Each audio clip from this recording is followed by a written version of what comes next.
Hello friends, अब हम पढ़ेंगे अंडाणु जनन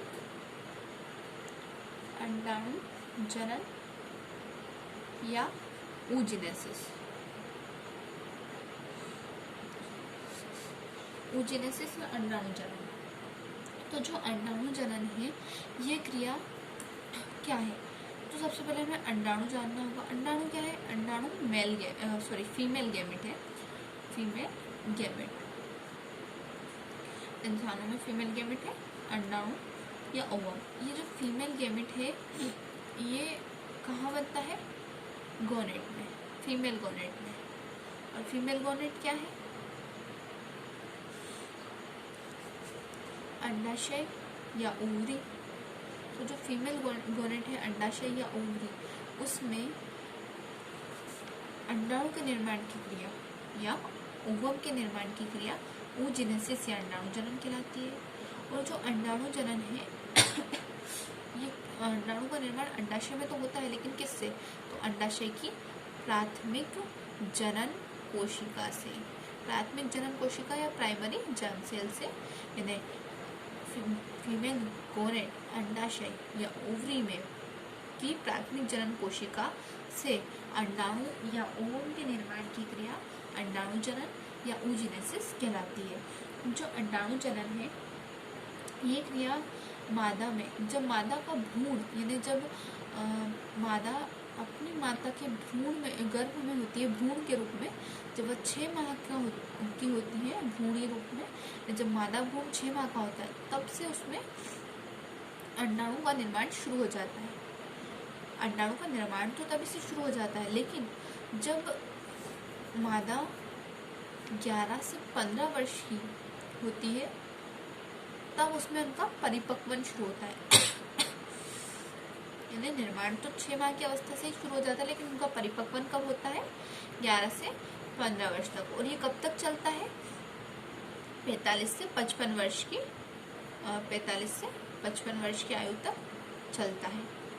45 से 55 वर्ष तक अंडाणु निर्माण होता रहता है। और इसी टाइम पीरियड में जो है मादा शिशु को जन्म दे सकती है, क्योंकि अंडाणु ही जरूरी है फीमेल गैमेट जन्म देने के लिए, किसी नए जीव के निर्माण के लिए। तो जो अंडाणु जनन की क्रिया है ये पूरे 3 चरणों में पूर्ण होती है। सबसे पहला चरण इसका आता है वही मल्टीप्लिकेशन फेज।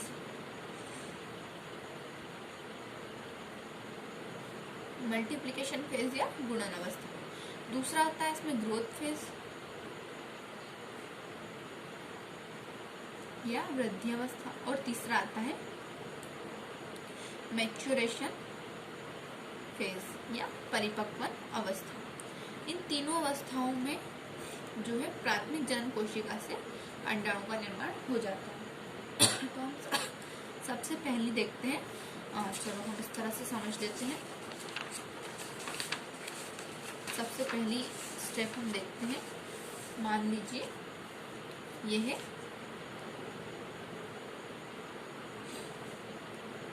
द्विगुणित प्राइमरी जर्म सेल यानी प्राथमिक जनन कोशिका। जो प्राइमरी जर्म सेल है इसमें जो है ये विभाजन करेगी। तो इसके विभाजन जो है इसमें समसूत्री प्रकार का विभाजन होता है। जैसे हमने स्पर्मेटोजेनेसिस में देखा था, उसी तरह यहाँ पर भी समसूत्री प्रकार का विभाजन होता है। या कई बार विभाजित होकर जो है कोशिकाएं बनाती है। और ये कोशिकाएं क्या कहलाती है? oogonia। ये समसूत्री प्रकार का विभाजन हो रहा है, तो ये क्या कहलाएंगे? जो कोशिकाएं बनती है इसके समसूत्री विभाजन से, प्राइमरी जर्म सेल के समसूत्री विभाजन से बनी जो द्विगुणित कोशिकाएं हैं वो कहलाती हैं oogonia। oogonia जो होता है मतलब ये कोशिकाएं जो होती हैं इनके बनने की क्रिया यानी प्राइमरी जर्म सेल से oogonia बनने तक की क्रिया ही मल्टीप्लिकेशन फेज कहलाती है। मल्टीप्लिकेशन फेज या गुणन अवस्था। अब जो ये oogonia होती है, सारी oogonia की बात मतलब सारी oogonia में यही क्रिया होगी, लेकिन हम यहाँ सिर्फ एक को देख रहे हैं। तो जो oogonia है ये फिर से भोज्य पदार्थ को संग्रहण करेगी और बड़ी हो जाएगी, जैसा कि स्पर्मेटोजेनेसिस में हुआ था। तो आकार में बड़ी हो गई है। तो जो आकार में बड़ी होने के कारण इसे हम कहने लग जाते हैं प्राइमरी oocyte। oocyte जो प्राइमरी oocyte है इसके बनने की क्रिया क्या कहलाती है? Growth phase. अब ग्रोथ फेज के बाद जो लास्ट फेज बचती है मैच्योरेशन फेज, उसमें क्या होता है, जो ये प्राइमरी oocyte है ये विभाजन करती है अर्धसूत्रीय प्रकार का, लेकिन जो अर्धसूत्रीय विभाजन होता है वो अनियमित प्रकार का अर्धसूत्रीय विभाजन होता है, यानी उसमें एक कोशिका बराबर दो भागों में नहीं बढ़ती, उससे एक तो बड़ी कोशिका बनती है और एक छोटी कोशिका बनती है। तो ये क्रिया क्या कहलाती है, अनियमित प्रकार का विभाजन। और अनियमित प्रकार का भी कौन सा, अर्धसूत्रीय विभाजन यहाँ पर हो रहा है। तो इस अर्धसूत्रीय विभाजन से जो ये सेल बनती है बड़ी सेल, इसे तो कहते हैं सेकेंडरी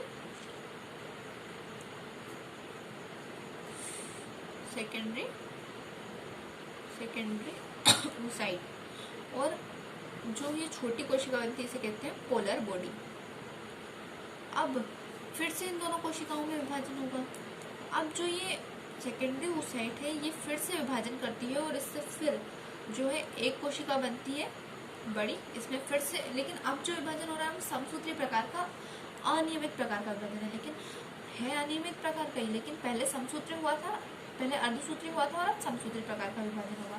तो इसमें जो है हेप्लाइड ही रहेगी कोशिका। पहले डिप्लाइड थी प्राइमरी oocyte, तो उससे हेप्लाइड कोशिकाएं बनी थी, अर्धसूत्रीय विभाजन हुआ था, फिर उससे समसूत्रीय विभाजन होगा, और दोनों ही क्या है, अनियमित प्रकार के विभाजन है।